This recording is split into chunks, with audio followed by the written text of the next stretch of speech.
हरे कृष्णा कृष्ण कृष्ण हरे हरे, हरे राम राम राम हरे हरे। हरे कृष्णा।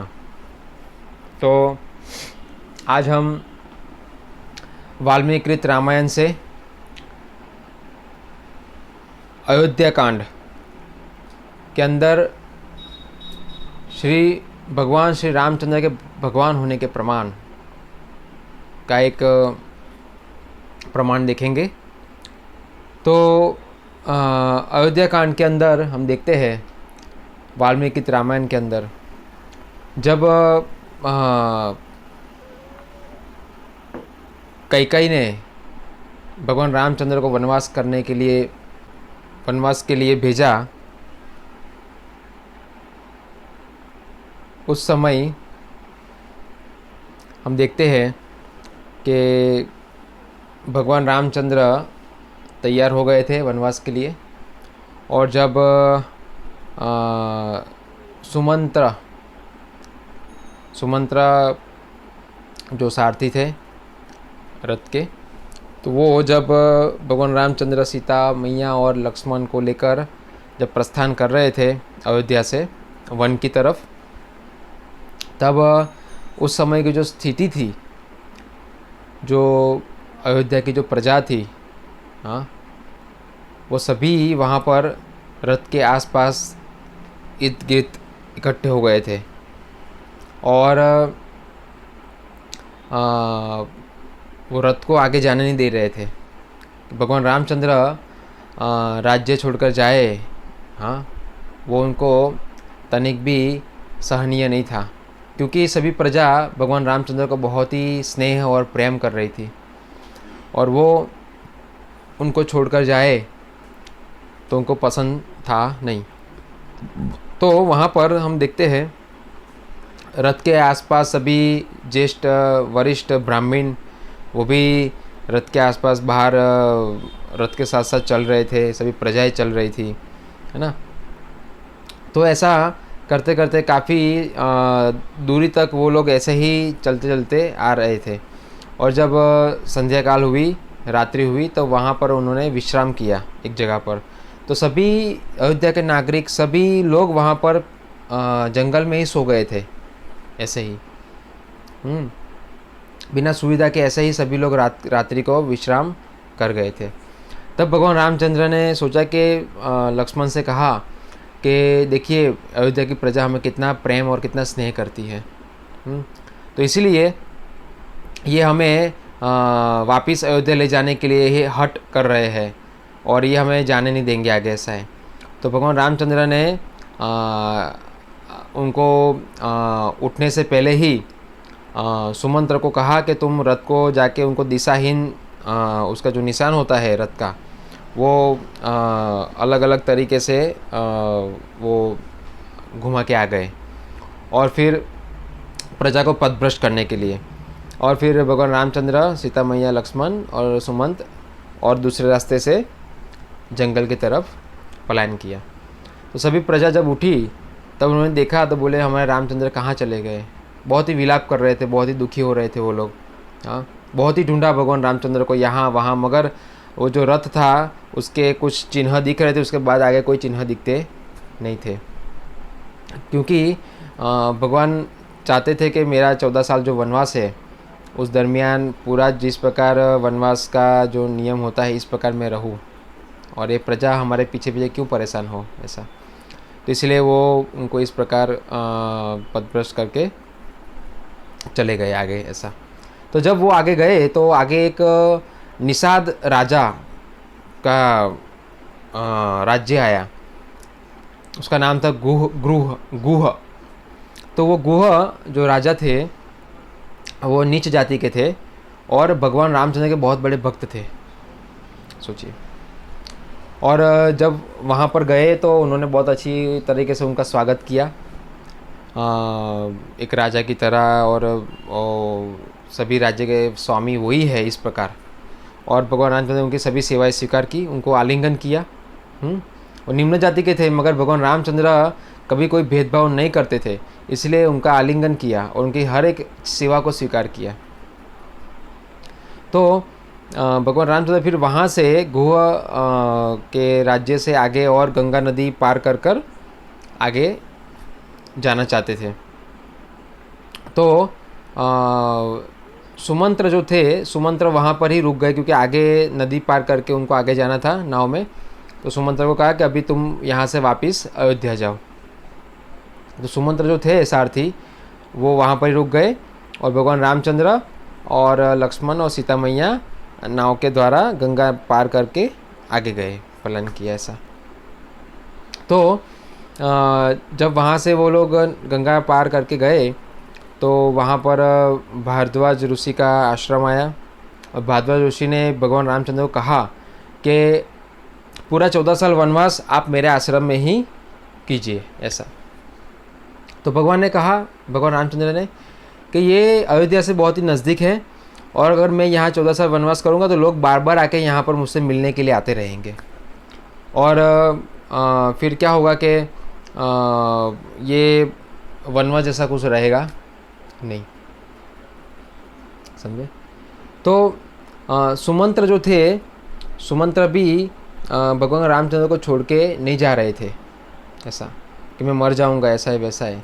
मगर भगवान ने उनको किसी भी तरीके से समझा के कहा कि अगर तुम नहीं जाओगे तो कई माँ को लगेगा कि ये वापस आ जाएगा, ऐसा रामचंद्र वापस आ जाएंगे यहाँ अयोध्या में, उनको ऐसा डर रहेगा।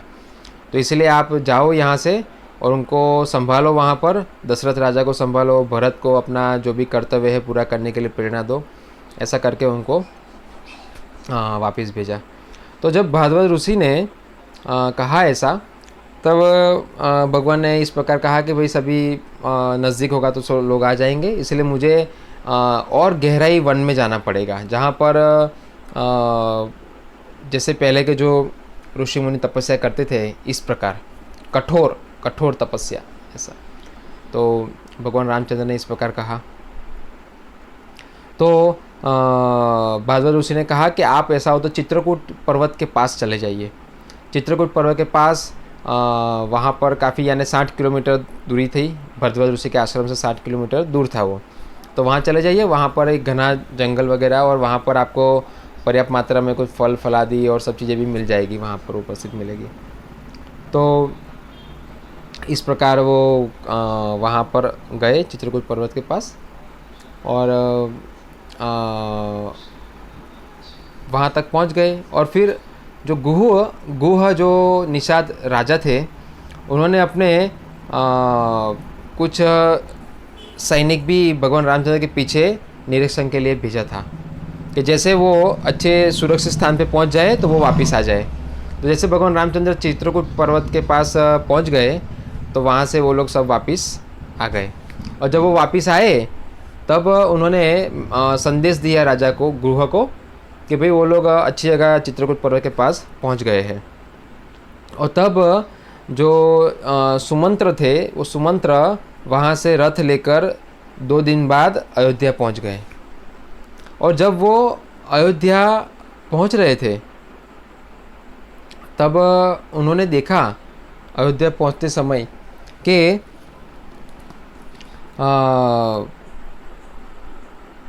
दशरथ राजा को कहा, सुमंत्र ने जब अयोध्या पहुँचे तब दशरथ राजा को कुछ ऐसे संकेत दिए जिससे ये बहुत ही अद्भुत संकेत थे।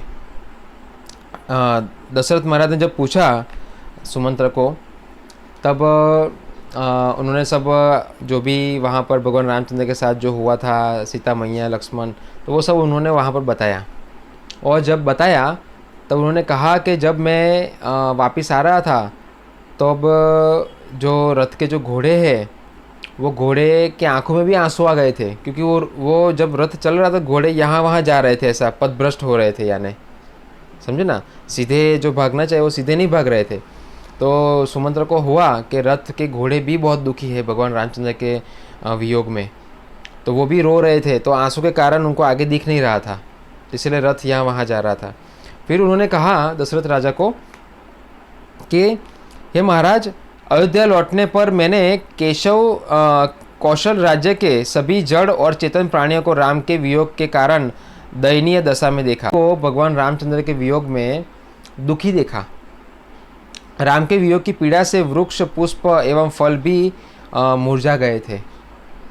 हाँ, अयोध्या नगरी का जो वन था वहाँ पर के पेड़, पुष्प, फूल, फल सब मुरझा गए थे भगवान रामचंद्र के वियोग में। नदियाँ एवं जल प्रताप सूख गए थे। नदियाँ और झरने सब कुछ सूख गया था वहाँ पर भगवान रामचंद्र के वियोग में।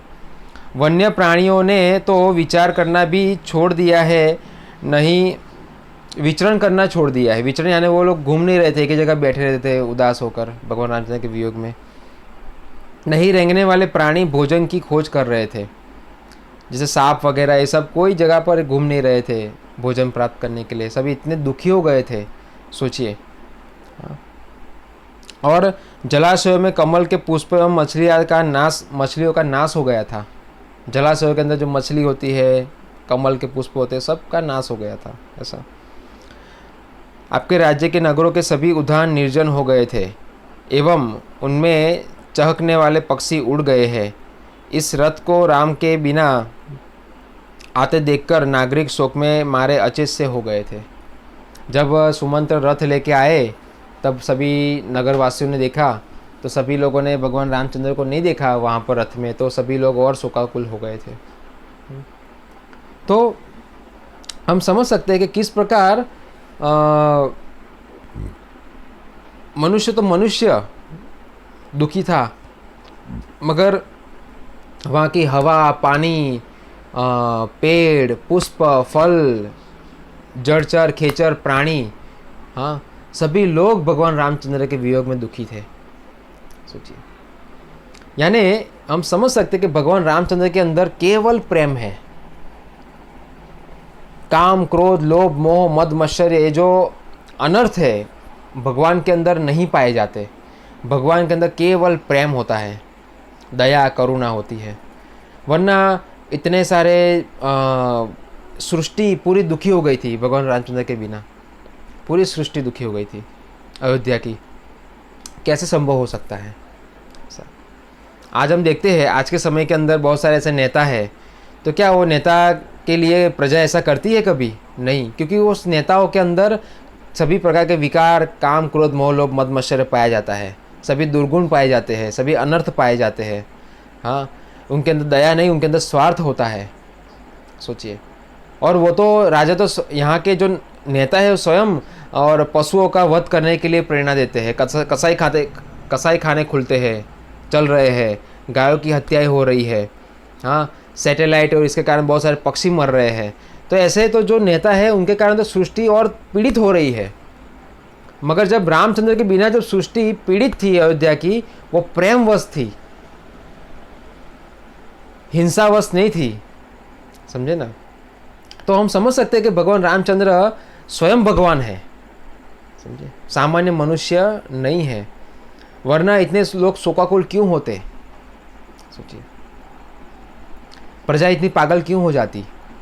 आज हम देखते हैं कोई नेता बदलता है तो लोग, प्रजा को खुशी होती है, क्योंकि अभी कुछ नया हमारी इच्छाएं पूरी करेगा ये, ऐसा। मगर अयोध्या के अंदर जो प्रजा थी वो भगवान राम से इतना प्रेम कर रही थी, निस्वार्थ भाव से। हाँ, इसीलिए इतने सुंदर थे भगवान रामचंद्र, और इतने कोमल थे कि उन सबको चिंता हो रही थी कि कैसे वो वनवास कर सकते हैं 14 साल। सोचिए, मगर भगवान रामचंद्र ने एक भी बार मना नहीं किया कि क्यों मुझे आप वनवास भेज रहे हैं, ऐसा। उन्होंने सब स्वीकार किया। समझे, और कितनी कष्टमयी स्थिति में भगवान होकर भी उनको रहना पड़ रहा है। सोचिए, तो इसलिए भगवान के अंदर कोई दोष नहीं है, भगवान निर्मल है।